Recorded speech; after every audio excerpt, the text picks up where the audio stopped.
আসসালামু আলাইকুম। প্রিয় দর্শক, রিসেন্টলি বাংলাদেশে বড় কিছু ঘটতে যাচ্ছে। আর সেটার ভিতরে অন্যতম হচ্ছে যে অতি শীঘ্রই হয়তোবা সরানো যেতে পারে রাষ্ট্রপতি শাহাবুদ্দিন চৌধুরী। এবং দ্বিতীয় বিষয়টা হচ্ছে ডক্টর ইউনূস ফেব্রুয়ারির আগেই পদত্যাগ করে দেশ ছেড়ে চলে যেতে পারে। এবং থার্ড যে বিষয়টা হচ্ছে সেটা বিএনপির সাথে ডক্টর ইউনূসের সাথে যে দহরম মহরম, আর এই বিষয়গুলো নিয়ে নতুন একটা বিপ্লব হতে পারে। আবারও সেই বিপ্লব জুলাই বিপ্লবের মতো।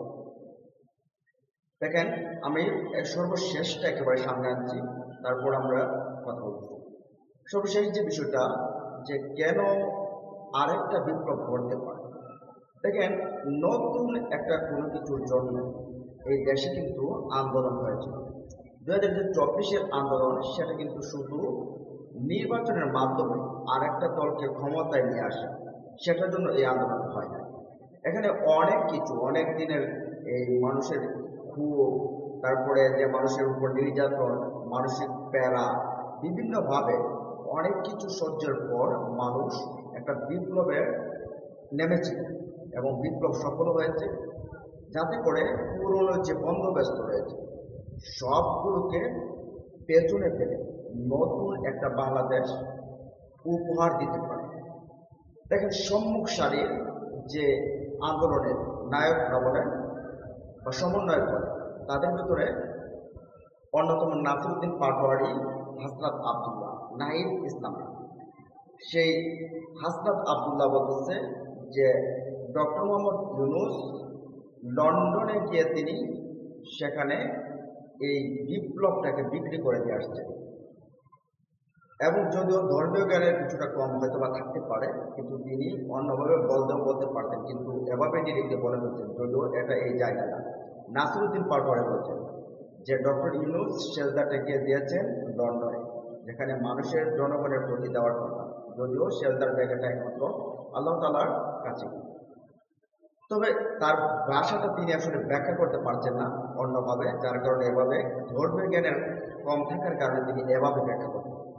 যাই হোক, সেখানে তারা তাদের মতে যে জুলাই অভ্যুত্থানটাকে, জুলাই বিপ্লবটাকে পুরোটাকেই একটা দলের কাছে বিক্রি করে দিয়েছেন ডক্টর ইউনূস। কেন?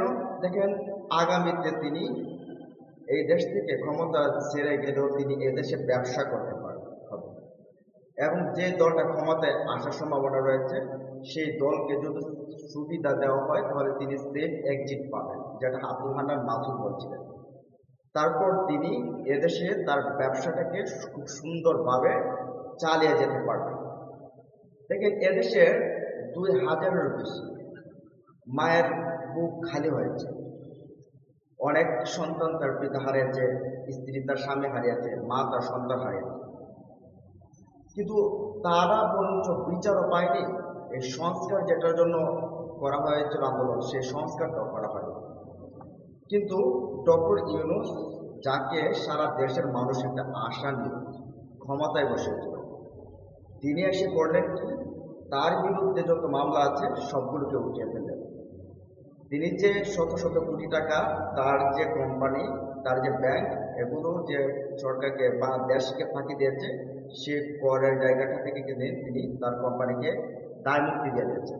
বলতে সেখান থেকে 666 কোটি সম্ভবত বা এর যেতে বেশি হতে পারে করকে মুক্ত করে দিয়েছে, যে টাকাটা আসলে দেশ পেত। তিনি তিনি তিনি তার জায়গাটা, ব্যবসার জায়গাটা ঠিকই রেখেছেন।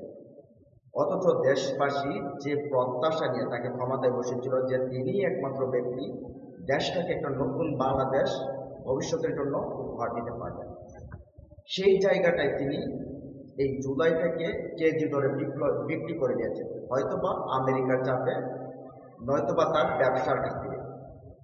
এই জন্য আজকে হাসনাত আবদুল্লাহরা, নাসিরউদ্দিন পাটোয়ারিরা, আব্দুল হান্নান মাসুদরা, জামাত ইসলামী, ইসলামী আন্দোলন, এনসিপিরা, তারা বলছেন যে না, ডক্টর মোহাম্মদ ইউনূস তিনি জুলাইটাকে বিক্রি করে দিয়েছেন একটা দলের কাছে। তো এখন আপনি কি মনে করেন বিক্রি করে দিয়েছেন কিনা? তার এই 1 বছরের অধিক সময় হয়ে গেছে, উল্লেখযোগ্য সংস্কারের কোনো কাজ হয়নি, বিচারও কোনো কাজ হয়নি, যার জন্য একটা যুদ্ধ হয়েছিল, যার জন্য একটা বিপ্লব হয়েছিল। অথচ তিনি তার ব্যবসার জন্য সবকিছু করে নিয়েছেন। এখন চিন্তা করেন যে তাহলে কেন তিনি পদত্যাগ করতে পারেন? দেখেন, ফেব্রুয়ারিতে নির্বাচন যদি হতে চায় তাহলে আবারও রাজপথে নামবে এই ছাত্ররা, বা জামাত বলেন, ইসলামী আন্দোলন বলেন, এনসিপি বলেন, তারা রাস্তায় নামবে। এই নির্বাচন একতরফা ভাবে একটা দলের কাছে বিক্রি করে দেওয়া নির্বাচন তারা মানবে না। আর হয়তো বা ডক্টর ইউনূস তখন চাপে পড়ে হোক বা তার নিজের সম্মানার্থে তিনি ছেড়ে চলে যাবেন, তিনি বলবেন আমি পারছি না, তিনি চলে যেতে পারেন। কারণ সব দিকে তিনি, একমাত্র অর্থনৈতিক সাইডটা বাদে সব দিকেই তিনি ব্যর্থ, সব দিকে তিনি ব্যর্থ, কোনো দিকে তার সফলতার ছোঁয়া মাত্র নয়। এখন দেখেন, সীমান্তে হত্যাও বন্ধ করতে পারে না, কোনো দিকে নেই, তার একমাত্র অর্থনৈতিক দিকটা তার মোটামুটি ভালো একটা অবস্থান রয়েছে। এখন আসি আমরা যে শাহাবুদ্দিন চুপ্পুকে কেন সরিয়ে দিতে পারে। দেখেন, বাংলাদেশের যে কূটনৈতিক মিশন আছে, ইতিমধ্যেই প্রায় বিদেশি কূটনৈতিক মিশনের 50টি জায়গা থেকে রাষ্ট্রপতি শাহাবুদ্দিন চুপ্পুর এই যে ছবি রয়েছে সেই ছবিগুলো সরিয়ে ফেলা হয়েছে। আর এখন থেকে অনেক বিশ্লেষকরা ভাবতেছেন যে হয়তোবা চুপ্পুর সময় ফুরিয়ে গেছে। এখন আবার চুপ্পুর সময় ফুরিয়ে গেলে বিএনপির জন্য বাড়তে পারে, বেকায়দা হতে পারে। কারণ এই চুপ্পুকে তার জায়গায় রাখতে, শেখ হাসিনার নিয়োজিত রাষ্ট্রপতিকে তার জায়গায় রাখতে যেমনভাবে সেনা প্রধান কাজ করছে, ঠিক তার চেয়ে তো অনেক গুণ বেশি কাজ করছে বিএনপি।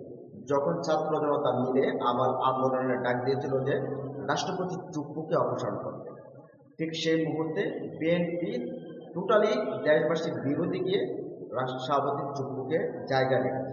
কারণ সেই জায়গায় রাখলে বিচার হবে না, সংস্কার হবে না, তাহলে সে পুরনো বন্দোবস্তের ক্ষেত্রে ফিরে যেতে পারবে, নতুন করে সেই আওয়ামী লীগের কালচার আবার ফিরিয়ে আনতে পারবে বিএনপি।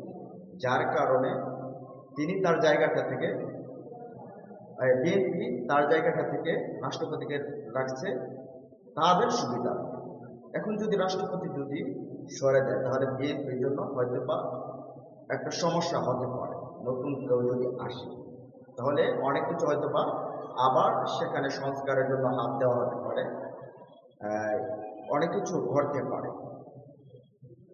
তো ডক্টর ইউনূসের পদত্যাগ, ডক্টর ইউনূস একটা দলের কাছে এই জুলাই বিপ্লবকে কেজি দরে বিক্রি করে দেওয়া, এবং এই শাহাবুদ্দিন চুপ্পুর রিসেন্টলি সরে যাওয়া, সম্ভবত সরে যেতে পারে, এই বিষয়গুলোকে নিয়ে আপনাদের ভাবনা কি জানিয়ে দিন কমেন্ট বক্সে। ভিডিওটা ভালো লাগলে আপনার মতামত জানিয়ে দিন, একটা লাইক করুন আর আমাদের চ্যানেলটা সাবস্ক্রাইব করে সাথে থাকুন। ভালো থাকুন, সুস্থ থাকুন, আল্লাহ হাফেজ।